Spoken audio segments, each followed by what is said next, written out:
Hello students, today we are going to start a new topic of inorganic chemistry, that is the surface chemistry. What is the surface chemistry? Surface chemistry deals with the phenomena occurs at surface or interface. The phenomena occur at the surface or interfaces. Chemistry वो part इसमें surface के ऊपर होने वाले changes के बारे में पढ़ाया जाता है, उसको हम बोलते हैं सरफेस केमिस्ट्री। वो सारी चीजें इसके अंदर आने वाली हैं। अब देखिए, पहले कुछ एग्जांपल देख लेते हैं कि सरफेस केमिस्ट्री में किन एग्जांपल्स को पढ़ेंगे। देखिए, लास्ट चैप्टर हमने पढ़ा था इलेक्ट्रोकेमिस्ट्री का। इलेक्ट्रोकेमिस्ट्री में क्या होता है कि जब हम किसी इलेक्ट्रोड को उसके साल्ट सॉल्यूशन में डिप करते हैं तो एक इलेक्ट्रोड पर से मटेरियल डिकम्पोज होकर सॉल्यूशन में जाता है और दूसरे पर वो डिपॉजिट होता है, यानी जो चेंज हो रहा है वो सरफेस पे हो रहा है। तो हम कह सकते हैं इलेक्ट्रोड पर जो भी चेंजेस आते हैं किसी भी केमिकल रिएक्शन में, इलेक्ट्रोकेमिकल सेल में, वो सरफेस केमिस्ट्री के अंदर आते हैं। इसके अलावा देखिए, एक और एग्जांपल हमने पढ़ा था कोरोजन। कोरोजन भी सरफेस फिनोमेना है। क्यों? क्योंकि जो मटेरियल है, जैसे हम एक एग्जांपल लेते हैं रस्टिंग ऑफ आयरन। तो रस्टिंग ऑफ आयरन में क्या होता है कि सबसे पहले उसकी सरफेस पे ही चेंज आता है, यानी उसका जो कवर्ड है, एरिया है, सरफेस एरिया है, वहीं पर चेंज आता है। उस रिएक्शन वो भी सरफेस केमिस्ट्री के अंदर आएगी। एक और बहुत सारे जो कोई भी, इसी तरह कैटालाइसिस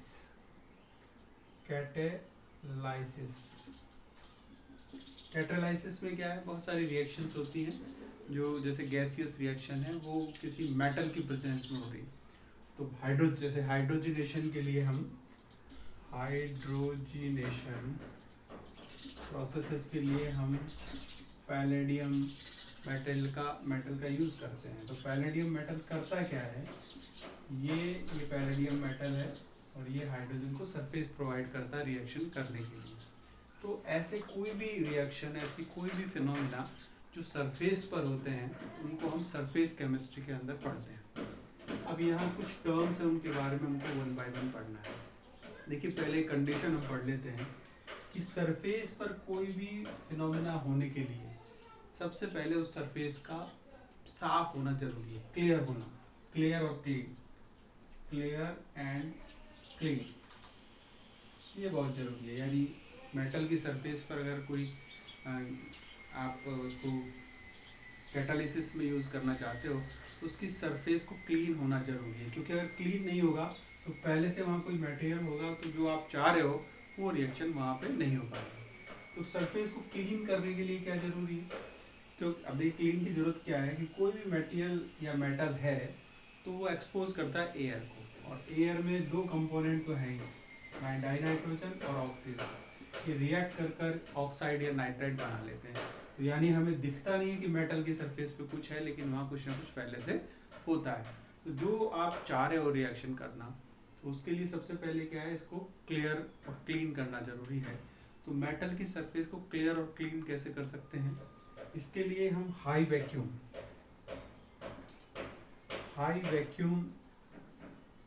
क्रिएट करने पर वो सरफेस वहां से क्लियर और क्लीन हो जाती है। अब हम बात करते हैं सरफेस केमिस्ट्री से रिलेटेड जो फिनोमेना है उनके बारे में, कि कौन कौन सी चीजें इसमें पढ़नी है हमको। अब देखिए, सरफेस केमिस्ट्री के इस चैप्टर में हम क्या क्या पढ़ने वाले हैं, कौन कौन सी चीज पढ़ने वाले हैं। देखिए, दो तीन बातें इसमें इंपॉर्टेंट है, वो हम पढ़ेंगे। एक तो है एडजॉर्प्शन।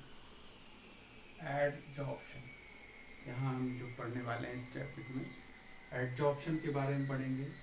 उसके बाद हम एब्जॉर्प्शन के बारे में पढ़ेंगे। दो चीज़ें ये इंपॉर्टेंट है। उसके बाद हम जो नई चीज़ पढ़ने वाले हैं, मैं लिख देता हूँ यहाँ भी। एक तो हम पढ़ेंगे एब्जॉर्प्शन के बारे में, एब्जॉर्प्शन के बारे में। इसके बाद कैटालाइसिस, कैटालाइसिस के बारे में पढ़िए, कॉलॉइड्स के बारे में पढ़िए। कॉलॉइड्स के अंदर इमल्शंस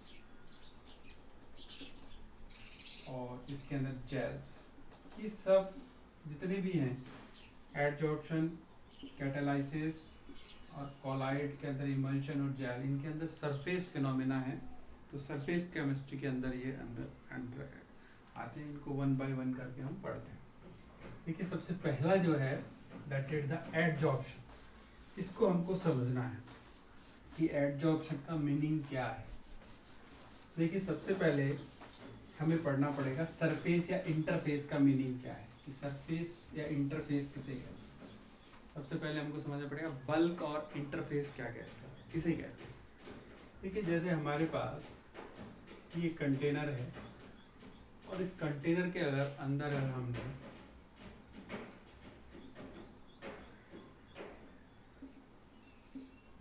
एक लिक्विड भर के रखा है सपोज, तो लिक्विड भर के रखा है, तो देखिए इसमें क्या है कि सारे पार्टिकल एक जैसे हैं, एक ही जैसी नेचर के हैं, इनके बीच में बॉन्डिंग भी एक ही तरह की है। लेकिन अब अगर इसमें हम एक गैस ऊपर से ऐड करते हैं, ये हमने गैस ऊपर से ऐड कर दी, तो देखिए यहाँ क्या है, यहाँ दोनों चीजों में हमें फर्क नजर आएगा।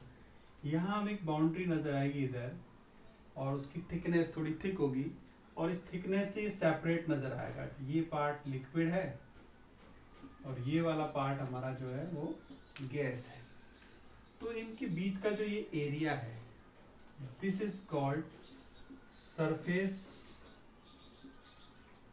और इंटरफेस, इसी को हम कहते हैं सरफेस या इंटरफेस। देखिए फिर से समझ लीजिए, अगर एक ही टाइप का मैटर है, यानी गैस गैस है या लिक्विड, तो उसके अंदर कोई सरफेस और इंटरफेस नहीं होती है। लेकिन अगर दो हम मिक्स करते हैं तो उनके बीच में एक एरिया बन जाता है, दिस इज कॉल्ड सरफेस। तो यहाँ क्या है, यहाँ एक टाइप के पार्टिकल्स की थिकनेस है, इसके ऊपर अलग टाइप का मटेरियल है और नीचे अलग टाइप का मटेरियल है। तो इस सरफेस पर जो एक्टिविटी होगी उसको हम बोलेंगे सरफेस केमिस्ट्री। अब देखिए दूसरी बात हम कहते हैं बल्क। बल्क का मतलब क्या है, ये वाला देखो पार्ट है, यहाँ सारे पार्टिकल एक जैसे हैं, सारे सभी जगह एक जैसे पार्टिकल, तो this is known as the bulk. तो दो चीजें क्लियर हो गई, एक हो गया सरफेस या इंटरफेस और दूसरा हो गया बल्क। अब नेक्स्ट बात क्या है कि एडजॉर्प्शन और एब्जॉर्प्शन में फर्क क्या है। देखिए एडजॉर्प्शन का मतलब ये है जो सरफेस पर होता है, अगर कोई चीज सरफेस, ये इसके नीचे एक मटेरियल हमने भरा हुआ है और यहाँ पर आकर कुछ और पार्टिकल डिपॉजिट होने लगे हैं, यहाँ पर आके पार्टिकल डिपॉजिट हो रहे हैं, यानी सरफेस के ऊपर, इंटरफेस के ऊपर हो रहे हैं, तो इसको हम बोलते हैं एडजॉर्प्शन। एडजॉर्प्शन कैसे डिफाइन करेंगे इसको, accumulation of the substance on the surface is called the adsorption. ये एडजॉर्प्शन होगा। दूसरी चीज, अगर हम कोई चीज इसमें ऐड करें और वो इसके अंदर चली जाए, बल्क में चली जाए नीचे अंदर, तो वो कहलाएगा एब्जॉर्प्शन। अगर सरफेस पे एक्यूमुलेट हो रही है तो एडजॉर्प्शन, और अगर बल्क में सारी जगह मिल रही है तो उसको हम बोलेंगे एब्जॉर्प्शन, यानी absorption is a surface phenomena. अब देखिए इन दोनों का फर्क हमको समझना है। एक एग्जांपल हम ले लेते हैं, जैसे बारिश आती है रेनी सीजन में, अम्ब्रेला हम यूज करते हैं, तो अम्ब्रेला की वर्किंग कैसे वर्क करती है, कभी सोचा है? देखिए यहाँ रेन वाटर की ड्रॉप्स पे गिरती है, अम्ब्रेला का काम होता है शील्डिंग का, हमें भीगने से बचाने का। तो देखिए यहाँ जो वाटर के पार्टिकल इसकी सरफेस पे एडजॉर्ब होते हैं, यानी ऊपर वाली सरफेस पे, वो नीचे नहीं जाते, यानी वो जो कपड़ा मटेरियल होता है उसको भिगोते नहीं, इसलिए वो रन ऑफ करके बाहर गिर जाते हैं और हम बच जाते हैं।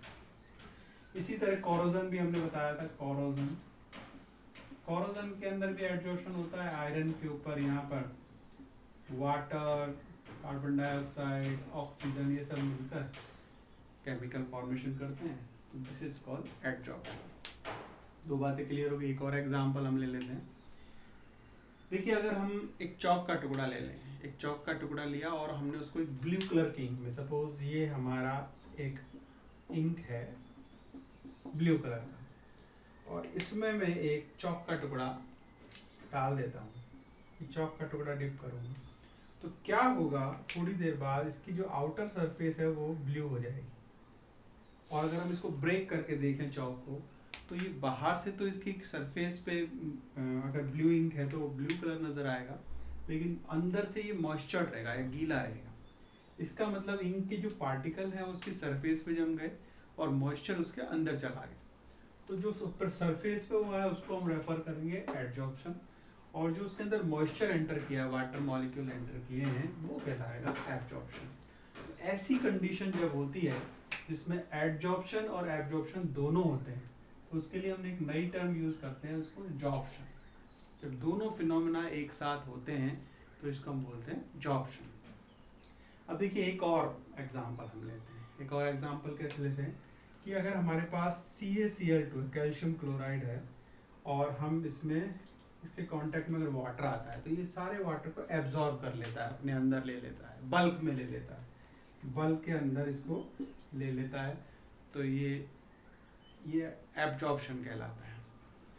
तो इसी तरह कुछ जेल्स होते हैं वो सरफेस पर मटेरियल को अक्यूमुलेट कर लेते हैं, तो वो एडजॉर्प्शन कहलाता है। तो this is clear now, adsorption, absorption और जॉर्प्शन, तीन बातें क्लियर हो गई। अब बात आती है डिजॉर्प्शन का मतलब क्या है। कि एक तो फिनोमिना है, देखो, सरफेस पर पार्टिकल्स का अक्यूमुलेट होना, इसको तो बोलते हैं एडजॉर्प्शन। जब इसके अपोजिट फिनोमिना हो, सरफेस से पार्टिकल का रिमूव होना, तो उसको हम बोलते हैं डिजॉर्प्शन। तो तीन फिनोमिना हमने यहाँ पर चार पढ़ लिए हैं कुल मिला के, वैसे एडजॉर्प्शन, एब्जॉर्प्शन, डिजॉर्प्शन और जॉर्प्शन। तो ये फिनोमिना सारे हमारे इसके अंदर हैं। अब हम बात करते हैं कुछ एग्जाम्पल्स की जो इनसे रिलेटेड हैं।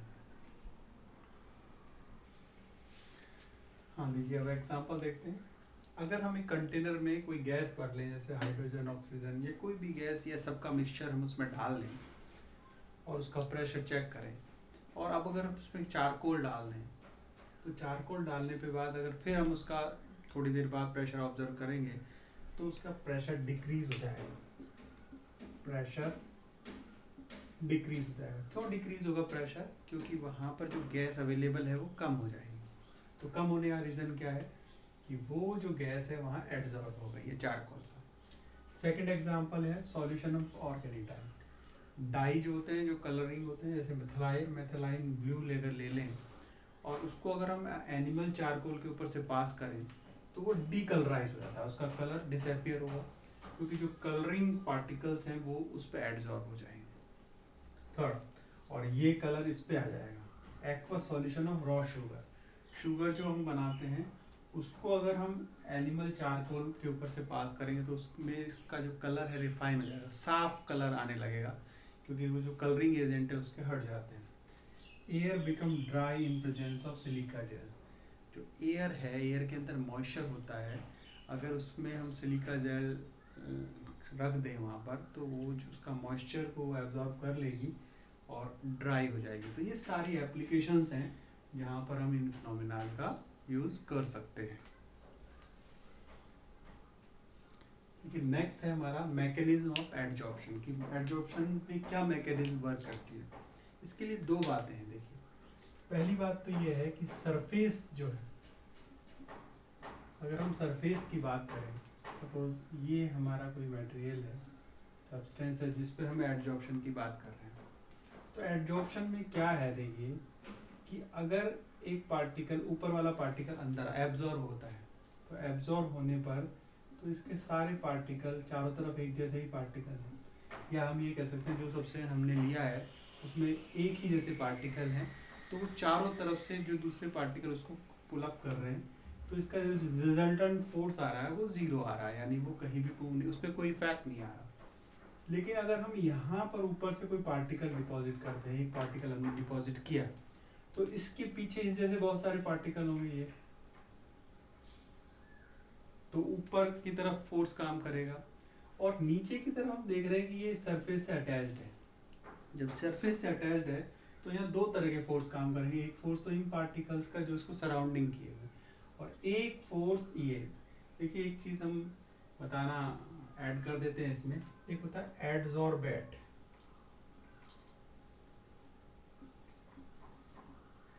और एक होता है एडजॉर्बेंट।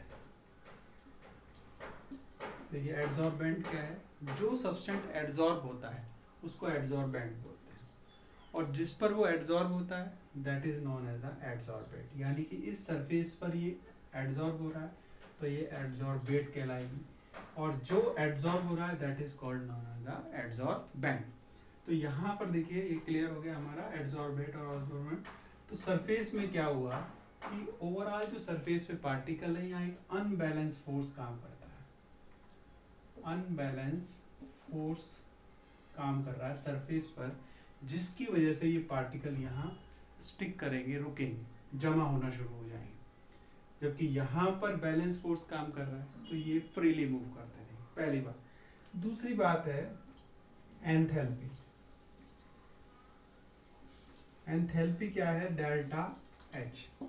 देखिए एडजॉर्प्शन जो है वो एक एक्सोथर्मिक रिएक्शन है, एक्सोथर्मिक रिएक्शन है। एक्सोथर्मिक रिएक्शन क्यों है, देखिए ऐसी रिएक्शन जिसमें हीट रिमूव होती है, हीट मतलब लॉस होता है, या यूं कहें कि रिएक्टेंट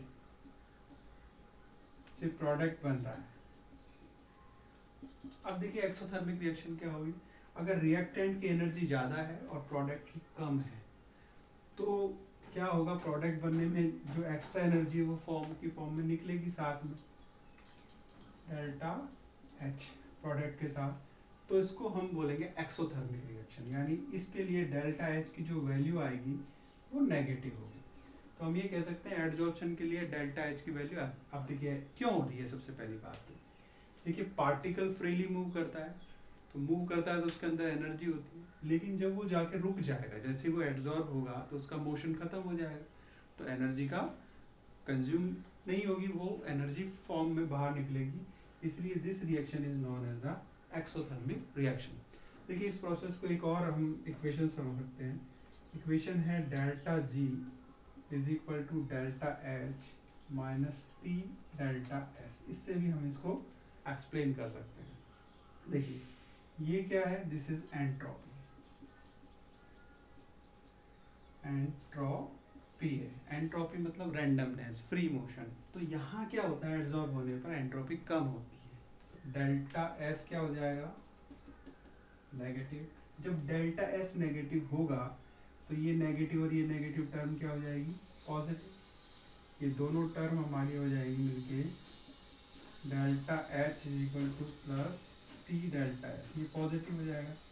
अब देखिए हमारी किसी भी स्पॉन्टेनियस रिएक्शन के लिए टर्म क्या है, delta ji should be negative. अब डेल्टा जी नेगेटिव होने के लिए इसका नेगेटिव होना जरूरी है, क्योंकि ये नेगेटिव होगा तभी तो डेल्टा जी की वैल्यू नेगेटिव आएगी। अगर ये पॉजिटिव है तो पॉजिटिव आएगी, और पॉजिटिव अगर है तो स्पॉन्टेनियस प्रोसेस नहीं होगा। तो इसलिए हम ये कह सकते हैं this reaction is the exothermic reaction और स्पॉन्टेनियस। अब देखिए धीरे धीरे क्या होता है, जैसे जैसे एडजॉर्प्शन होता जाएगा एक के बाद पार्टिकल, तो ये एक इक्विलिब्रियम सेट हो जाएगा, क्योंकि डेल्टा एच की वैल्यू धीरे धीरे पॉजिटिव की तरफ बढ़ेगी, कम होती जाएगी, और जब कम होती जाएगी तो ये डेल्टा जी क्या हो जाएगा, एक तरह से जीरो। तो उस कंडीशन में यानी एक बार इस पे सरफेस पे जब पार्टिकल जमा हो जाएंगे तो नीचे वाली सरफेस तो अवेलेबल ही नहीं रहेगी नए पार्टिकल्स के लिए, तो वो उस पर एड्जॉर्ब नहीं हो पाएंगे और एक इक्विलिब्रियम सेट होगा, और इस कंडीशन में आकर एड्जॉर्प्शन रुक जाएगा। अब देखिए नेक्स्ट पार्ट, अब हमने मैकेनिज्म को पढ़ लिया। तो दो फैक्टर हो गए, एक हो गया अनबैलेंस फोर्स और दूसरा हो गया delta G, I am sorry delta H, exothermic reaction है। अब हम बात करते हैं टाइप ऑफ द एड्जॉर्प्शन को। तो इसको हमने दो कैटेगरी में डिवाइड किया है, नंबर वन फिजियोप्शन और नंबर टू कीमोअब्जॉर्प्शन। इसको फिजिकल एड्जॉर्प्शन भी कहते हैं और इसको हम केमिकल एड्जॉर्प्शन कहते हैं। अब हम इसका डिफरेंस देखते हैं। Now types of adsorption. Basically adsorption divided into two types. Number one physioption and number two is the chemisorption. फिजियोप्शन को हम फिजिकल एडजॉर्प्शन भी कहते हैं, और इसको हम केमिकल एडजॉर्प्शन भी कहते हैं, केमिकल एडजॉर्प्शन भी कहते हैं। तो देखिए इन दोनों में हमको फर्क पड़ना है। अब देखिए जैसे फिजिकल चेंज और केमिकल चेंज होता है, कुछ कुछ वैसा ही है फिजियोप्शन और केमिजॉर्प्शन। तो सबसे पहली बात है, देखिए फिजिकल चेंज की अगर हम बात करें थोड़ा, ये क्या होता है, रिवर्सिबल होता है, और केमिकल इरिवर्सिबल होता है। तो कुछ कुछ पॉइंट उसी से है, क्या कहें मैक्सिमम पॉइंट उससे। तो ये पहली बात तो ये है कि देखिए कि सरफेस जो हमारी है, ये सरफेस है, उसके ऊपर एक एडसॉर्बेट आ रहा है, इस पर कोई चीज आके डिपॉजिट हो रही है। तो डिपॉजिट क्यों हो रही है, क्यों रुक रही है उस पर, तो उसके बीच में कोई फोर्स है। तो देखिए अगर फोर्स वांडर वाल फोर्स है, अगर ये सरफेस पे आकर वांडर वाल फोर्स डेवलप करता है, तो वो कहलाएगा फिजिकल एडजॉर्प्शन। यानी एडसॉर्बेट और एडसॉर्बेंट के बीच में वांडर वाल फोर्स, जो कि वीक टाइप का फोर्स है, बनता है, तो फिजिकल एडजॉर्प्शन होगा।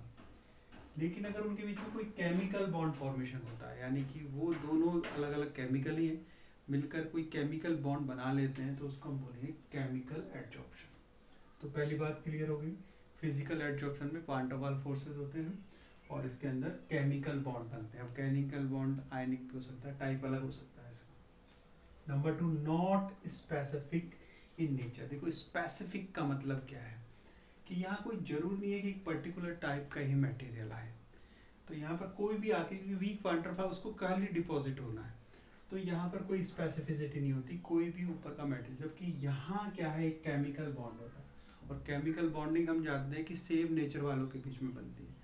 तो अगर उस टाइप का हाईली स्पेसिफिक है, तो एक पर्टिकुलर टाइप के साथ ये अच्छे से होगा, और नहीं तो नहीं हो पाएगा। नेक्स्ट है रिवर्सिबल। रिवर्सिबल का मतलब यही है कि रिवर्ट अगेन। यहाँ क्या, देखिए बात इसी पॉइंट पे आती है सारी। फोर्स है, आ रहा है, प्रेशर बढ़ाओगे तो आप ये बढ़ेगा, लेकिन प्रेशर रिलीज करोगे तो ये फोर्स वीक हो जाएंगे और ये बैकवर्ड डायरेक्शन में चलने लगेगा। यहाँ पर क्योंकि एक केमिकल बॉन्ड बन गया है, केमिकल बॉन्ड बन गया है, और केमिकल बॉन्ड बनने का मतलब नया केमिकल बन गया है, तो उसका रिवर्ट होना पॉसिबल नहीं है, इसलिए हम इसको कहते हैं दिस इज इरिवर्सिबल। इसमें नेक्स्ट है नेचर ऑफ गैस। ये नेचर ऑफ गैस पे डिपेंड करता है, और ये भी इस पे डिपेंड करता है, दोनों में कॉमन है। अब इसको समझ लेते हैं। देखिए अगर ये हमारे पास सरफेस है जिस पर कोई गैस आके डिपॉजिट हो गई है, एडजॉर्प्शन होने वाला है। अगर ये गैस का नेचर ऐसा है कि इजीली लिक्विडिफाइड होती है हाई क्रिटिकल टेम्परेचर पर, तो ये ज़्यादा डिपॉजिट होगा, यानी फिजिकल एब्जॉर्प्शन की रेट बढ़ जाएगी। और अगर कम होती है, लिक्विफाइड नहीं होती है इजीली, तो ये कम होगा। यहाँ क्या है कि नेचर ऑफ गैस, अगर आपने एक ऐसी गैस ली है, स्पेसिफिक हमने बोला था, ऐसी गैस है जिसकी नेचर इस तरह की है कि वो इस एडजॉर्बेंट के साथ बॉन्ड बना सकती है इजीली, तो it's also depend on the nature of gas and it also depend. यहाँ लिक्विफिकेशन पे जो इजीली लिक्विफाई होंगी वो ज़्यादा करेंगी, यहाँ पर जो उससे रिएक्ट अच्छे से करेंगे वो ज़्यादा करेंगे। एंथैल्पी, एंथैल्पी चेंज होता है इसमें। तो यहाँ देखिए एंथैल्पी चेंज बहुत कम है, 20 to 40 किलोजूल पर मोल है, इसीलिए रिवर्सिबल भी है। और यहाँ एंथैल्पी चेंज 80 to 240 किलोजूल पर मोल है, जो इससे काफ़ी ज़्यादा है। Next, low temperature is favourable. देखिए अगर टेम्परेचर कम है, कई बार ऐसा होता है कि फिजिकल एब्जॉर्प्शन होता है that will convert into the chemical absorption, यानी फिजिकल एब्जॉर्प्शन में अगर कई बार टेम्परेचर बढ़ाने पर वो केमिकल में चेंज होता है, उसके बारे में देखते हैं। देखिए टेम्परेचर कम होगा तो ये ज़्यादा होगा, टेम्परेचर कम होगा तो पार्टिकल का मोशन कम होगा, मोशन कम होगा तो वो अपनी जगह बैठे रहे, क्योंकि उनके बीच में कोई फिक्स बॉन्डिंग तो नहीं है, तो बैठे रहेंगे। लेकिन जैसे जैसे टेम्परेचर बढ़ाओगे तो ये कम होगा, और it will convert into the chemical absorption. उसका रीज़न क्या है, जैसे ही आप टेम्परेचर बढ़ाओगे, टेम्परेचर करने से जो चीज़ डिपॉजिट कर रहे हो वो ब्रेक हो जाएगी, ब्रेक होकर पार्टिकल्स बनेंगे, आयंस बनेंगे, और वो फिर किसको फेवर करेंगे, केमिकल बॉन्डिंग को। तो बॉन्ड बनेगा, तो इसका मतलब हाई टेम्परेचर पर केमिकल एब्जॉर्प्शन फेवर करता है, लो टेम्परेचर पर फिजिकल एब्जॉर्प्शन फेवर करता है। नेक्स्ट है no appreciable activation energy required. देखिए एक्टिवेशन एनर्जी क्या है, इसको हम आगे केमिकल काइनेटिक्स में पढ़ने वाले हैं और डिटेल से उसको समझ लेते हैं हम। देखिए होता क्या है कि ये एक ग्राफ हम बनाते हैं केमिकल चेंज के लिए। ये हमारा रिएक्टेंट है और रिएक्टेंट से हमारा ये प्रोडक्ट बन रहा है। तो रिएक्टेंट से प्रोडक्ट बनने में पहले इस रिएक्टेंट को एक मिनिमम अमाउंट ऑफ एनर्जी की रिक्वायरमेंट होती है जिसको हम बोलते हैं एक्टिवेशन एनर्जी। तो अगर उसको इतनी एनर्जी गेन होगी तो ही वो प्रोडक्ट में कन्वर्ट होगा, अदरवाइज नहीं होगा। तो यहाँ क्या है कि एक्टिवेशन एनर्जी जो है उसकी रिक्वायरमेंट कम होती है, तो इसलिए कोई बहुत ज़्यादा अमाउंट की ज़रूरत नहीं है, तो ये इजीली हो जाता है। जबकि यहाँ क्या है कि क्योंकि बॉन्ड बनना है तो उससे पहले एक्टिवेटेड कॉम्प्लेक्स बनता है, तो एक्टिवेशन एनर्जी की रिक्वायरमेंट ज़्यादा होती है, तो एक्टिवेशन एनर्जी यहाँ ज़्यादा है। Next depends on surface area. देखिए दोनों फैक्टर एक साथ हैं, सरफेस एरिया पर डिपेंड करता है क्योंकि सरफेस फिनोमेना है, तो जितना ज़्यादा सरफेस एरिया होगा उतना ज़्यादा एब्जॉर्प्शन बढ़ेगा, चाहे वो फिजिकल हो या वो केमिकल हो। लेकिन एक बात समझने की है, देखिए फिजिकल एब्जॉर्प्शन में आप समझिए कि यहाँ पर पार्टिकल जमते जा रहे हैं, यहाँ कोई परमानेंट बॉन्डिंग नहीं बन रही, तो एक के ऊपर दो, दो के ऊपर तीन, ऐसे लेयर बाय लेयर बनती जाएंगी, मल्टी लेयर्स बन जाएंगी। लेकिन यहाँ पर इस वाले केस में केमिकल एब्जॉर्प्शन में कि एक बार अगर हमने सरफेस पर केमिकल बॉन्ड बना लिया तो फिर वो दूसरे को अलाउ नहीं करेगा, क्योंकि केमिकल बॉन्ड इन दो डिफरेंट सरफेस के बीच में बन रहा है, सेम सरफेस के बीच में नहीं बन पाएगा। इसलिए कि ये जो रेट ऑफ इसको हम पढ़ रहे थे, देखिए तो सरफेस एरिया जैसे जैसे बढ़ेगा, हम दूसरा वाला पॉइंट में भूल गया कि जैसे जैसे सरफेस एरिया बढ़ेगा तो सरफेस फिनोमेना, तो जितनी सरफेस अवेलेबल होगी उतना इंक्रीज करेगा दोनों केसेस में। यहाँ देखिए हाई प्रेशर पर मल्टी सेलुलर लेयर बनती है और यहाँ पर यूनिमॉलिक्यूलर लेयर बनती है।